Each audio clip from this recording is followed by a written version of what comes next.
Welcome to the Porch Roof Classic, a retro baseball podcast novel in 15 episodes by Jeff Pullman. Episode 1. Since baseball time is measured only in outs, all you have to do is succeed utterly. Keep hitting, keep the rally alive, and you have defeated time. You remain forever young. Sitting in the stands, we sense this, if only dimly. The players below us, Mays, DiMaggio, Ruth, Snodgrass, swim and blur in memory. The ball floats over to Terry Turner, and the end of this game may never come. Roger Angell, The Summer Game. This is dedicated to Terry Cannon, reliquarian extraordinaire. Windy days aren't what I would call fun, not when the little plastic bastard bounces around on a warm gust like a midget tumbleweed just to mess with your head. You squeeze the cloth handle, maybe start a new blister, because you know the fluttery thing has no business missing your bat. Dig one heel into the dirt or an anthill and unleash a vicious swing. Hope to hear that loud, delicious click and watch the ball soar toward a porch roof. Drop your head, kick up dust with your sneaks, and prance around the pie tin bases like a horse that just won the frickin' derby. It's a struggle to get my grandson to play with me now, but for sure, wiffle ball was the pleasure that packed our western Massachusetts summer in 1970. Especially with me and Izzy Drucker and Gene Remar being too young to get drafted or drive a car or go to a big rock concert like that Woodstock mess up in New York the previous year. Cripes, we still barely knew how to talk to girls, even with the one or two I knew in school who I dreamed of speaking with. Melanie Court, for instance.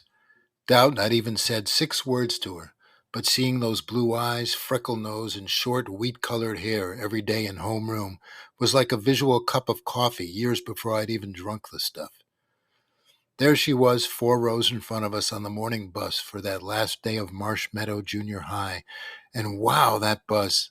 No one staying in their seats due to flying insults and spitballs, Mr. Rumpton slamming and squeaking the brakes at least 5 times, once even for a stop sign. Izzy and Jean filling our wide back seat with dumb jokes and ribbing and giddy vows to scribble craziness later in each other's yearbooks. Izzy was the only Orthodox Jewish kid I knew, even though he tried not to admit it. During Sabbath Eve dinners, he'd sometimes duck away to call me and gossip about girls. We'd been friends since 4th grade and kept each other laughing to avoid being afraid of things, like the Jew-hating creeps who would lob rocks and snowballs at our Hebrew school bus almost every time we rode it. Izzy's straight black hair was short and weirdly greasy, like it was painted on his head. He was an inch or 2 smaller than me and often wore striped pants or a striped shirt to make himself look taller. Jean was from a different Goyim planet, the only non-Jew Izzy and me hung out with. He always tried to come off super cool like Peter Fonda or maybe even the 1950s actor James Dean, but with his scrawny neck, gangly body, and acne that seemed to move to a different spot on his face every week, you wouldn't call him handsome. He'd been living with his mom in an old trailer park on the Springfield border since his dad moved out, and most of the time had a sliced-off anger in his voice. He liked to hang out with us, but seemed too annoyed with life to care about anything but pizza, the Boston Bruins, and firecrackers. As we got close to the school parking lot, he gave my elbow a friendly smack. "Saturday, Joey. 6 innings at the grounds?" An electric smile sizzled over my face, then struck Izzy's. We didn't even have to answer. Hot, cold, and blustery seasons showed up brutal and fast in Western Mass, but the Wiffle Grounds, on Squaw Farm Lane, a half block from Pine Road, was in a God-protected bubble. Hours later, 3 bites into my sloppy joes, someone jabbed a rib through the side of my polka-dot shirt. I knew who it was before I even turned, because Mick Shaw was about 4'2" and any other kid would have come up to my shoulder. "Hey, Tosh, come here a sec." "What for?" "Just come on. Somebody wrote about you on the wall in the bathroom, and I thought you might want to see it. Really? Don't sweat. It's kind of funny. Can I see it too? Asked Izzy, eating next to me as usual. Nah, just Tosh. It's a little crowded in there. Izzy shot me a wary look. I dumbly ignored him and followed Mick into the hall. How come you're limping, Tosh? He asked. Oh, scraped my knee running to the bus. Yeah? Did you hurt yourself? He chuckled, then said, just kidding, when I shot him a glare. We reached the boys' room door. The moment I swung it open, I had second thoughts, then third ones. The bathroom wasn't crowded at all, and for a good reason. Some kid had barfed his entire sloppy joes and the rest of a French toast breakfast in the middle of the linoleum floor. All the massive puddle needed was crime scene police tape. Holy shit! I cried. Too late. One pair of hands grabbed my arm, a second scooped my legs, and in seconds I was airborne over the vomit and dropped into a corner of it like a polka-dotted watermelon. You assholes! My glasses clattered across the floor. I couldn't get up because one of the goons had his shoe pinned on my arm. They chuckled and wheezed and chuckled again. North Marsh Meadow to the core. I rolled away from the puddle, minimal liquid damage to my pants leg, flopped on my back just in time to see Mick edge into a corner and give way to a pale, angular giant with rust-colored hair, malevolent green eyes, and a jester's grin. Danny Blight snorted and crouched over me, his breath reeking of greasy meat. Have to admit it, Tosh, he said and pointed at the barf dripping off my pants leg. I really don't like what you're wearing. This produced loud cackling and wheezing from his sidekicks. Why are you doing this? I blubbered. Well, you were there in the neighborhood, so we thought you should drop in. More cackles and wheezes as Danny stood back up. I'm going to get you, sons of bitches, I cried. Oh, I'm sure you'll try. Have a good summer. They followed him out to the hall. I hopped up, yanked my corduroys off, and gave the pant leg a lukewarm bath in the sink, rinsed and wiped my glasses. Curse words I never knew existed spilled from my mouth. I pulled the cords back on and marched out. Melanie Court exited the cafeteria as I re-entered, gave my drippy pants a baffled look. I scanned the room, saw Danny and his obnoxious minions at their usual center table, eating, yucking it up, pantomiming my puke puddle throws. The rage I felt in that moment wiped away every passive drop I had. Izzy spotted me from our table and tried to get Jean's attention. I was awkward, but I was quick, and the creeps didn't see me coming. Mick Shaw whirled and lunged too late. I rammed Danny square in the shoulder blades. He grunted and fell forward, face splatting in sloppy joes. I pounded the back of his neck. His friends grabbed my arms, but Danny spun in fury, shoved them aside, tackled me. We rolled and clawed, my glasses flying off again, food items pelting us as a bleacher section formed. 2 teachers finally arrived to pry us apart, and my last day of junior high school had become a legend. Vice Principal Groggenbeck's office was tiny, too hot, and terrifying. 1 foot inside, and you knew the Grim Reaper was waiting in a dark corner. It didn't help that Groggenbeck, a crew-cutted dinosaur who hadn't smiled since birth, sat behind his perfectly neat desk at a weird angle, his nose trying to avoid the puke aroma still wafting off my soiled pants. Danny somehow had changed into a different sports shirt and slacks, like he had a clothing store installed in his locker. This is how you choose to spend your last day of junior high? Asked Groggenbeck. Wrestling like hogs? Danny's friends dropped me and barfed, Mr. Groggenbeck, I blurted. He set up the whole thing. Possibly, but assaulting a student in the lunch hall is thuggish, unacceptable behavior, Mr. Tosh. What kind of example is that for others? He hit me from behind, too, said Danny, being sure to wince from imaginary back pain. Shut up, jerk. You started it. You see, said Danny to Groggenbeck, there's that thuggish behavior. Groggenbeck's nostril flared. You're both lucky it was the final day of the semester, but in this case, I think a little reprimanding is in order. He flipped open a spiral notepad and began jotting. What do you mean? I asked, caught the beginning of a smirk on Danny's sloppy, Joeless face. Yes, I will be talking to Mr. Bajorek in the custodial office today to sign both of you up to be his handy hand next Tuesday. Oh, man, I cried. Mr. Bajorek was our creepy janitor from some Slavic country who smelled like cooked cabbage, and we tried to never go near him. You, Mr. Blight, will report for 1 hour, and you, Mr. Tosh, will be there for 3. What? That's not fair. Sparking a lunchroom brawl on what is meant to be a celebratory day is not fair to our school or its students, young man. But I told you I got dumped in barf. So says you, uttered Danny. My face exploded. I was ready to lunge at him again.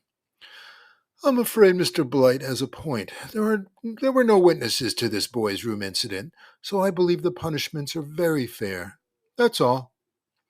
I leapt out of my chair and stormed out. Danny stayed in his, waited till I hit the hall to share a small laugh with Groggenbeck that was just loud enough for me to hear. I wasn't surprised by this. Living in a large two-story colonial on Collier, the leafiest street in town, the Blights were one of the more influential families in Marsh Meadow. Ever since Danny's dad Robert moved them from Worcester when he landed a top exec job at Mortec Industries in Southwick, the family had adopted a kingly self-entitlement. Bob Blight wedged into town politics, wife Jane socialized her way onto every PTA committee, and even Danny's older brother Tom had some kind of important job overseas to give them an untouchable quality. Which explains why the meeting in Groggenbeck's office was a joke. I had no idea how Danny Blight was going to pay for what he did, but I knew I'd spend my whole summer trying to think of a way. Because the meeting with Groggenbeck was after school, I missed getting calmed down by Izzy and Jean on the bus ride home.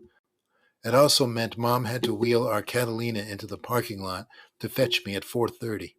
Shirley Tosh wore that exasperated, I can't believe the school called me look over her green blouse and purple slacks, groaned as she stretched across the front seat to unlock my door before putting her brown beehive hairdo back in place. Then she got a whiff of my wardrobe. Yikes! Why do your clothes stink? I got dropped in barf, a wicked awesome last day. While Mom didn't have a paying job, she sure as heck had an unpaying one, making every meal and washing the clothes and cleaning the house and being an emotional bulletin board all three of us could pin our needs to. Well, those are going in the trash. And your father isn't going to be happy. Again? Dad may have been oblivious or short-tempered before he had his evening cocktail, but I couldn't even count how many times this floating threat turned out to be meaningless. We've been hoping for a nice summer this year, Joey. Even have a possible Rhode Island vacation planned, so it's not the best foot to start off on. But Danny, ever hear the expression that New Englanders don't get mad, they get even? Yeah, and that's what I did. Got even. No, you got mad and even. Whatever. He's a big ass face and he deserved it. Well, your father isn't going to be happy. She was right this time. Dad wasn't even well into his second Gordon's and tonic. Known as Funny Phil Tosh to his fellow coat buyers at Markison's department store downtown. He actually may have been the least cool dad for 50 square miles, but his pipe smoking, tolerance of soul music, and daring sideburns to the bottom of the ear indicated he was forever trying to change that. Still, he couldn't wait for us to settle into our never-changing seats around the dinner table to tap me on the arm, even though he was 5 inches away. Proud of yourself? I guess so. You guess so? Good. Keep it up, become a hoodlum, and enjoy yourself in jail. Joey's going to jail? Cried my 11-year-old brother Robbie in between chicken fricassee bites. No, honey, said Mom. It's just an expression. Stooping to an idiot's level will get you nowhere, continued my father, pointing this out with his fork. I shrugged. I was just defending myself, Dad. You're saying if someone dropped you in barf, you would just roll around in it and eat some? Ew, said Robbie. Even Dad made a face. A bully is going to bully, Joey, said Mom, no matter what you do. So I should just let him get away with it? No, but sometimes not responding the way he wants you to can show him a lot. Anyway, said Dad, no sense riling up that end of town against us, right? Dad always preached nonviolence, but I called it safe compliance. His father changed our family name from Toshwitz to Tosh 2 generations ago to help him secure employment at an all-Gentile clothing factory in Providence. So why mess with success? He's a dumb Irish brat, added my mother, always counted on to bring up heritage. Right, said Dad, meaning don't out-brat him and find a healthy way to stay out of trouble, like getting a job. Dad, I'm not even 15 yet. Cindy Stein's boy is stocking shelves at Food Right already, piped in my mother, and he's 14. Yeah, because Mr. Stein owns all 3 of their stores. Doing this special work for your janitor should be good for you. 3 hours of hell with that weirdo? Doubt it. There's also a lot of paying jobs you can get, continued Dad. Set up tables at the community center, work in the kitchen at Irv's Deli, caddy down at Twin Oaks. Lawns, I cried out of desperation. I'll mow lawns again. This stopped Phil Tosh like a barn swallow at a glass window. He'd been a frustrated landscaper for as long as I could remember, slowing the family car to a crawl whenever he turned onto Squaw Farm Road so he could peruse every neighbor's lawn and comment on what they were doing right or wrong. You'll cut lawns again? Sure. Nobody complained last summer, so that includes ours, you know, and I don't want to see one blade of grass sticking up around the bushes in that tree. Jesus, his damn tree. You got it. And watch out for Mrs. Bauman's flower bed. 1 inch of it, and she'll pour you a nice cold glass of poison lemonade. Sox and Yanks are on Channel 22 tonight, Joey. Sonny Siebert's pitching. I know. Was going to watch. Did you hear what I said about Bauman's flower bed? Yeah, Dad. And Bert Siegel's driveway has this weird little curve near the bottom. Need to be extra careful there. No problem. Can we ride up to Drug Depot and get some new cards before the game starts? Yelped Robbie. If we have time, sure. Make some, said Mom. You two could use the exercise. But finish your peas first. The mosquitoes came out big time before sundown, mostly from the gurgling brook that ran through the patch of woods a block north. They were vicious dive bombers, but if Robbie and me pedaled fast enough, we could make it through a couple of swarms with just a few bites. Tigers are just 2 in front of us, you know, Robbie yacked from his banana seat, pumping hard to keep up with my 3-speed Schwinn. 3rd place or 4th, what's the difference? Meanwhile, no way the Yankees should be so close to the Orioles, I offered. They blow. Yeah, but I hate the Orioles more. I hate them both. Damn! A blue Mustang zipped around the corner at Spencer and nearly wiped both of us out. Robbie flipped the driver a little middle finger, and I had to swat it down. Bad idea, Robs. Better to get even, not mad. Huh? Forget it. He yammered on about Joe LaHood and the shortcomings of the Boston bench for the final 4 blocks, and then we were in the Drug Depot parking lot. The little brick building with a laundromat attached was more of a general store than a pharmacy. Magazines, candy, clip-on sunglasses, a small lunch counter with great grilled cheeses, cold remedies, and thankfully wiffle balls were all crammed into 3 aisles. I grabbed a couple new wiffle boxes and took them to the register, where the real holy grails were, Topps baseball card packs. Owner Sid, whose last name we never knew and would never learn, lowered his horn-rimmed glasses as we entered and slid over from the drug counter because he knew what we were really there for. Boys are in luck, he exclaimed. New ones came in yesterday. I was thrilled, Robbie elated. We expected to get stuck with our 4th Mike Kekich or Bob Aspermonte, but 1970 Topps was just into Series 6 now. I slipped Sid a $1 bill for my 20 packs and stuffed them in my back pockets. As usual, Robbie couldn't be contained. He tore open 3 packs right in the store, shoved the god-awful pink gum slabs in his mouth, and thumbed through 15 new treasures. Cleon Jones, thank you, Lord! I got him to pocket his remaining packs so we could get back before dark, but he didn't even need remaining sunlight. His face beamed the entire way home. Still haven't seen Mays or Banks. Think we got him? I don't know, Robbie. Maybe. Can you toss me a few pitches in the morning before we go to the grounds? I think I got a good willy swing now, and I'm clearing that dumb tree. Yeah, sure. Our backyard would have been the perfect shape for a wiffle ball diamond if Phil's tree didn't occupy the shortstop position. Robbie and I tried reversing the field once so that right-handed homers flew tree-free into the Bickersteins' overgrown yard, but that didn't work. The wind on our side of Marsh Meadow usually blew from the south, then cut through a handful of tobacco fields before exhaling across the river, and most every clout that attempted to battle it died peacefully as a weak pop-up. We all have those existence banes, and the 20-foot-high maple our dad protected like a third son was Joey's. His quest to Powerball over it was Captain Ahab-like. A good 80% of his missiles crashed into the branches. One time he hit one straight down the line and left that grazed the back of the garage 3 feet from the top. Another time he accidentally put some English on the plastic and it curved around the tree, heading for the roof of the porch, where it fell short of the gutter and plopped into a bush. Despite numerous attempts, he had never been able to repeat that English. Robbie was 3 years younger but a bigger Red Sox fan than me, if that was possible. He kept every Boston bubblegum card from the last 4 years in his bottom dresser drawer, safe in a thick rubber band inside a rubber boot he refused to wear in winter.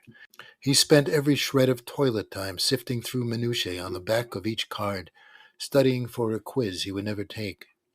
5th and 6th grades hadn't been easy for him, and he had no friends except for me, so the cards were not only his New Testaments, but his closest companions. Later, Mom and Dad absconded with the TV to watch The Name of the Game, so we lay on our beds with the radio tuned to Hartford's Red Sox station. Ken Coleman and Ed Martin were broadcasting from Fenway, and 3 of our heroes, Yaz, Reggie Smith, and Mike Andrews, went deep in a 7-4 Boston win. Robbie and I took turns yelping and hooting until Dad pounded on the wall and sleep rolled over us, like Jiffy on bread. You've been listening to The Porch Roof Classic by Jeff Pullman. This retro baseball podcast novel was made possible by Spotify for podcasters and Buzzsprout. Be sure to basket catch another episode next week.